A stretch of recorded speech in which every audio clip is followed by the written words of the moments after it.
Described as being extensively trained in various fighting styles and one of the best hand-to-hand combatants in the DC universe, the Cape Crusader is a walking lethal weapon. As a huge fan of The Dark Knight, I have always wondered which martial arts Bruce Wayne must have done to become Batman.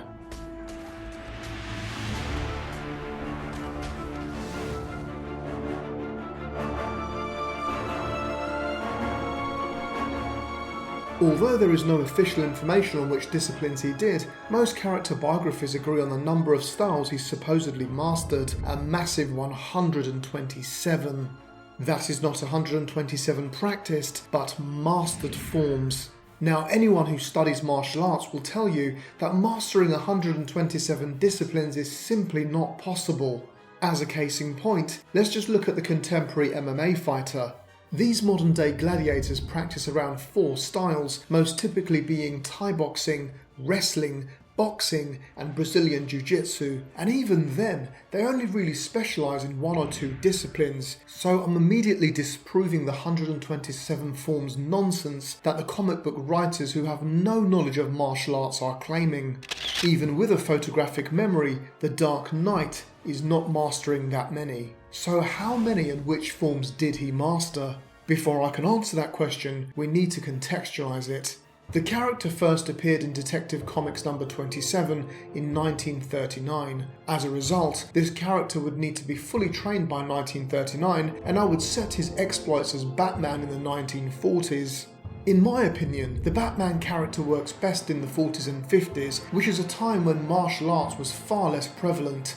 As a result, his knowledge of various fighting styles would give him a serious advantage against his antagonists. Furthermore, the criminals of the 1940s would be far less advanced than today's versions, meaning that Batman would have more chance using non-lethal force whilst battling them. It would still be immensely difficult, but against the well-trained and heavily armed criminals of today, it would be virtually impossible. I think a far more realistic vigilante for today would be the Punisher, who has no reservations about killing his enemies, however that is a different video. So now we know which period in history he is training in, we need to know for how long he trained.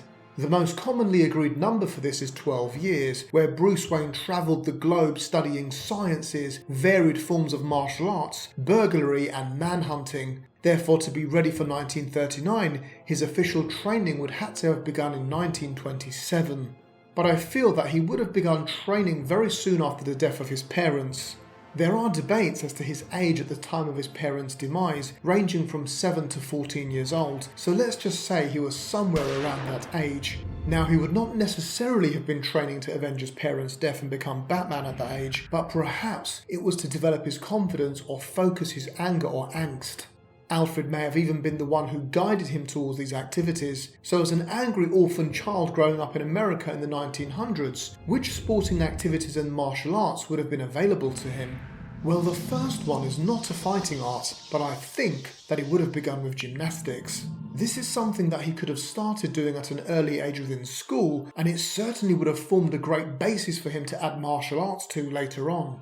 Gymnastics would have been an essential method of training to develop his strength, agility and flexibility, which would have been vital during his future career as the Dark Knight.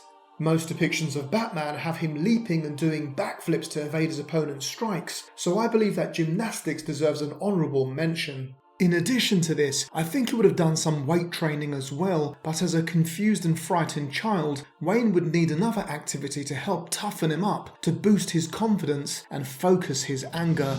Therefore, during high school, I feel like college wrestling would be his first true combat sport.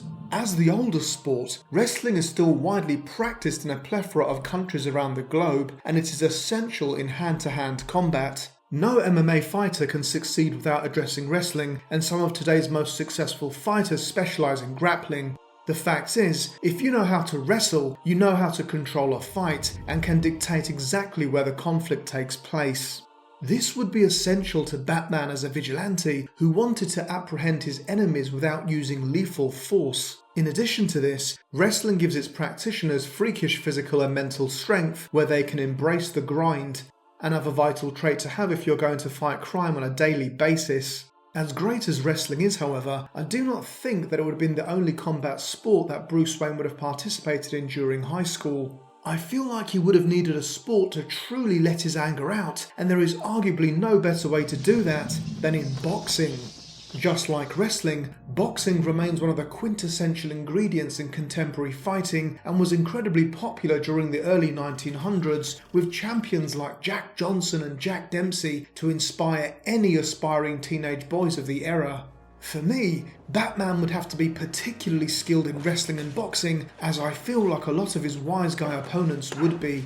There is no way that the Dark Knight could allow himself to be grounded and pounded or not be able to slip and counterpunch his aggressors. Knowing how to control your opponent and fight with your fists are vital to any combatant.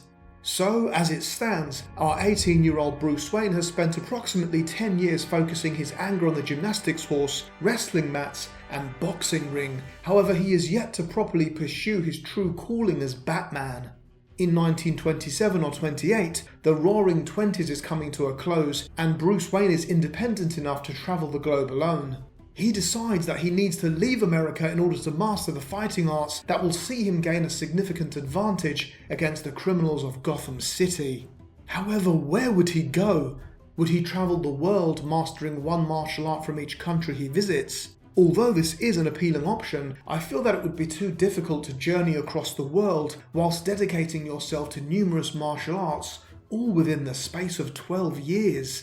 To put that into perspective, let's say he went to Brazil to master Jujitsu. Well, attaining a BJJ black belt takes 10 to 15 years alone, so his time would be up. Surely it would be more realistic if he went to one country where he could practice numerous martial arts each day, all within the same place. But where would that one place be? Yes, I think the perfect destination for his training would be the Mecca of martial arts in Japan. Here, the future Dark Knight would miss the Great Depression and spend the majority of the 1930s preparing his mind and body for his war on crime. However, he may face a number of obstacles whilst trying to train in Japan during the 1930s. Firstly, the Japanese senseis and masters may have been reticent to teach Westerners. You are not Japanese. You are not a Tanaka. However, this is before World War II and the Pearl Harbor attack, so perhaps tensions were not as high as they would be later between the two countries. Due to this, a martial arts master would perhaps take a young Bruce Wayne under his wing after hearing about the death of his parents and learning of his motives for being in Japan. This sensei would then accept Bruce Wayne into his dojo, where he would train in a variety of Japanese martial arts, all under one roof, similar to a modern mixed martial arts training camp. But another counter-argument here is that senseis back then would want their practitioners to be loyal to one style and not cross-train, but let's put that to one side, as I have heard cases where practitioners did learn numerous styles simultaneously. So as he arrives at this dojo, our Bruce Wayne is already an agile gymnast, adept grappler, and highly skilled fist fighter. But now, he will add to his skills by dedicating a day of each week to various Japanese martial arts. But which martial arts would these be? Although Bruce Wayne is agile, can grapple, and is now handy with his fists, there is one area of his anatomy that he is not utilising offensively, being his legs. Therefore, I feel that karate would be essential in helping complete him as an unrivaled hand-to-hand combatant by adding lethal kicks to his arsenal. Various fight-centric styles of karate, like Goju-Ryu and Kyokushin, have recently proven highly effective in MMA. Just look at Lyoto Macheda's front kick knockout of wrestler Randy Couture, as well as Wonderboy Thompson's in-out style, coupled with his lead leg side and roundhouse kicks. I feel that a similar evasive kicking style would allow Batman to keep his distance from attackers and strike his opponents quickly without being hit in return. Karate would certainly have been available to Bruce Wayne in Japan, and I think we can add this to his repertoire. Although our version of Bruce Wayne is a skilled wrestler, his submissions and joint locks are limited. As a result, I'll be adding some submission-based martial arts to his offense. The first of which is Japanese Jujitsu, which literally translates as the soft or gentle art because it would use the force of an opponent against them. This close quarters martial art can be used in a defensive or offensive manner to subdue one or multiple opponents who are unarmed or armed with minor weapons. Perhaps not as successful as its Brazilian successor, Japanese Jiu-Jitsu is still an effective martial art that was developed in feudal Japan in order to combat an armed and armoured samurai without using weapons. Striking such adversaries would have proved futile, therefore a series of pins, joint locks, chokeholds and throws were developed to neutralise attackers. Obviously, this martial art could be perfect for the Caped Crusader, who would need to simultaneously fight multiple armed attackers. As a result, I feel that Jiu-Jitsu would be a necessary and realistic martial art for him to master. Arguably, the most effective martial art for one-on-one combat today is Brazilian Jiu-Jitsu. Although my version of Bruce Wayne will not be able to travel to Brazil to learn this relatively new martial art during the 1930s, he could still practice its Japanese originator, being Kodokan Judo. This is the exact style of judo that the Gracie family were taught by travelling Japanese judoka Mitsuyo Maeda, who supposedly won more than 2,000 professional fights. This style of judo theorised that physical combat had distinct phases, such as the striking phase, the grappling phase, the ground phase, etc. Therefore, it was a skilled fighter's task to keep the fight located in the phase of combat that best suited their own strengths. Clearly, traditional judo is a form of jacket wrestling, which would be perfect for street combat, where you could grab an opponent's garments and throw them to the ground. Once there, a skilled fighter could keep the fight grounded, employing a series of submission holds to end the fight. This would therefore be an essential fighting art for any vigilante crime fighter like Batman. Another Japanese martial art that employs joint manipulation is Aikido. The main principle of this martial art is to redirect your attacker's momentum by using throws and joint locks. Often translated as the way of unifying with the life energy, this martial art is in direct line with Batman's non-lethal ethos, as Aikido teaches its practitioners to defend themselves whilst also protecting their attackers from injury.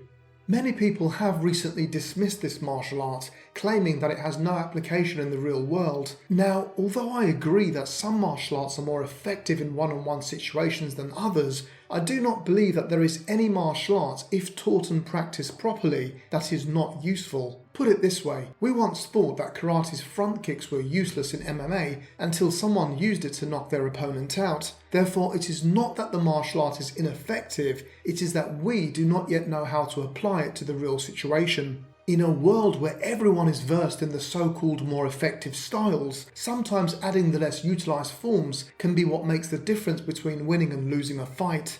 Now, in a scenario where someone is charging at you with a weapon, I feel that Aikido would be extremely useful, and the Dark Knight would certainly find himself in that situation on a regular basis. As a result, I think Aikido would be an important art for him to master, and another one that he could realistically practice in the same country. We will now move on to his final and arguably most essential martial art. The art of ninjutsu was created as a collection of essential survival techniques in the warring state of feudal Japan between 1603 and 1868. Originally called shinobi no mono, meaning person who moves stealthily, this art is tailor-made for the Dark Knight. Aside from the obvious martial arts and weapons training, ninjas were required to specialise in espionage, carry out covert missions, deceive the public, and kill without hesitation. Although this deadly art goes against what Batman stands for, so much of it would be applicable to him when fighting crime. I feel like Nolan's Batman Begins did an excellent job in portraying Batman's ninjutsu training, and these scenes remain as some of my favourites in the entire franchise. The Dark Knight has always been linked to ninjutsu, so there was no way that I could leave this style out. Finally, I just want to add an additional bonus to the aforementioned martial arts. Most of these disciplines actually incorporate weapons into their training, like swords and staffs as you climb the ranks, so Batman could also utilise weapons if necessary, or at least learn how to defend against them. So, after approximately 12 years of training, a 28 to 30-year-old Bruce Wayne would be ready to take on the villains of Gotham City with his 7, not 127 mastered martial arts. In all honesty, I think even 7 would be a massive stretch in 12 years, but what the hey. Additionally, I have never truly bought into the concept of a youthful Batman, so I think starting his career at 30 years old would be about right. If you think about it, this Batman would be prepared for almost any scenario. If he fought a superior boxer, he could keep them at bay with his karate kicks. If he fought a better wrestler, he could use his Judo and Jujitsu to sweep and submit them. Armed attackers would be met with his Aikido and Jujitsu techniques. His Ninjutsu would allow him to infiltrate large gangs. Ultimately, this version of Batman in the 1940s would be a lot like a fully rounded modern MMA fighter in a world where no one knew how to mix the martial arts. This would therefore give him an enormous advantage fighting criminals, making him a somewhat feared and legendary figure on par with a superpowered hero. With all that said, I still don't know how he would take on an attacker with a Tommy gun, as there is no way he's throwing batarangs into the barrel from a distance. But hey, let's just say Batman would use smoke bombs to disappear around heavily armed criminals. I think this goes back to my earlier point about the Punisher, but I digress. So there you have it, my 2 cents on which fighting styles I think Batman would realistically have done. Please remember that this video is not concerned with which fighting styles the comics say that he did, but the ones that I think he most realistically could have done during the 1930s. For what it's worth, the closest portrayal to Batman's fighting abilities that I have ever seen have been in the Arkham series video games. I really do think that they blended his combat skills perfectly in those games. Please feel free to list the fighting arts that you think he would do and in which era. Would you have him train like an MMA fighter in the modern age? If so, what advantages would he have against the highly dangerous criminals of today? Or would you have him study Krav Maga, Wing Chun Kung Fu or Thai boxing? Please put all your thoughts, questions, opinions in the comment section, and remember to like and subscribe if you'd like to subscribe. Thank you very much for watching, and until next time, it's goodbye from me.